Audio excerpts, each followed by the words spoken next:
Bonjour à tous, je suis Christian Cac, docteur en économie. Cac en 3 lettres comme c'est assez clair. Et avec moi, l'économie va le devenir assez clair. Ça serait sympa qu'on en finisse avec la crise financière de la zone euro. Vous trouvez pas? C'est déjà la fin de l'été et la crise sous la pluie, y a pas moins lol, comme dirait mon petit-fils. Pour ce faire, certains chefs d'État européens prônent la mise en place des euro-obligations, ou eurobonds, comme disent les anglo-saxons. Qu'est-ce donc que ces eurobonds et pourquoi divisent-ils les pays de la zone euro? Ancien économiste, Edgar Poulet est devenu coach séduction. Son premier client, Christopher, a fait appel à lui afin de séduire la jolie Audrey. La technique de séduction que prône Edgar est très simple. Elle consiste à jouer au mec inaccessible. Christopher doit faire semblant de ne s'intéresser qu'aux divisions que rencontre l'Europe dans la résolution de la crise financière. Au lendemain de son premier rendez-vous galant, il retrouve son coach pour un débriefing. Pourquoi les eurobonds divisent l'Europe? J'ai attaqué direct en lui disant que les 17 pays de la zone euro empruntaient à des taux variés sur les marchés en fonction de leur solidité financière et que les écarts entre les États de la zone euro n'avaient jamais été aussi élevés. Bien joué, mais pour être un grand séducteur et bien faire le mec détaché, il faut citer des exemples.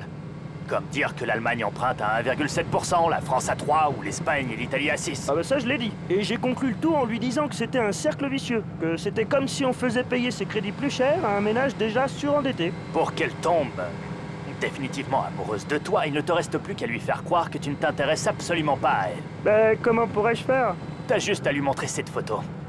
Comme ça elle va croire que je suis homosexuel. T'as tout compris, gamin. Tu n'es pas du tout attiré par les filles? Ah ça non, je suis 100% gay. C'est pas de mal la veille que je craquerai sur une nana. Allez viens, on va immortaliser cette belle amitié naissante. Mais ça va pas, non? Je croyais que t'aimais pas les femmes. Attends, reviens Audrey.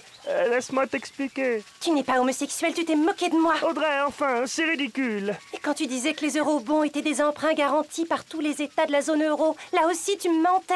Mais pas du tout. C'est ce qu'on appelle la mutualisation des risques. Cela permettrait vraiment aux pays les plus endettés d'emprunter à meilleur taux? Oui, par contre, les pays les plus solides, comme l'Allemagne ou la France, verront leur taux d'intérêt grimper sensiblement. Te fatigue pas, c'est trop tard, Christopher. Je te fais plus confiance. Et dire que j'étais en train de tomber amoureuse de toi. Hé, Audrey! Écoutez, tout est de ma faute. C'est moi qui lui ai dit de vous mentir. Ça ne change rien.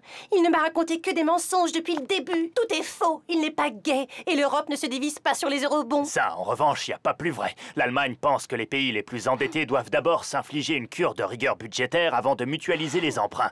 A l'inverse, ces derniers estiment qu'emprunter dès maintenant à des taux plus faibles, grâce aux eurobonds, leur permettra de réduire leur déficit plus vite. Oh, j'aimerais tellement vous croire. Mais vous pouvez. Oh, merci. Ça vous dirait de sortir avec moi? Et voilà comment Edgar a rencontré sa femme. Christopher, lui, a finalement craqué sur le marin de la photo. Retrouvons maintenant Jean-François Paltan qui a une rapide précision à nous faire. La France n'a pas un taux d'intérêt très élevé. Ça n'empêche pas François Hollande d'être favorable aux eurobonds. Pourquoi? Selon lui, c'est une question de solidarité et de survie pour toute l'Europe. Asphyxier les pays les plus fragiles et leur population pourrait faire vaciller l'équilibre précaire de l'Union. Je développe pas, j'ai pas le temps. Quel économiste, ce Jean-François Paltan. C'est vrai que le temps, c'est de l'argent. Bien, notre émission est terminée. Je vous donne rendez-vous demain pour une nouvelle thérapie économique du Dr Cac, comme c'est assez clair. Je vous souhaite la bonne soirée.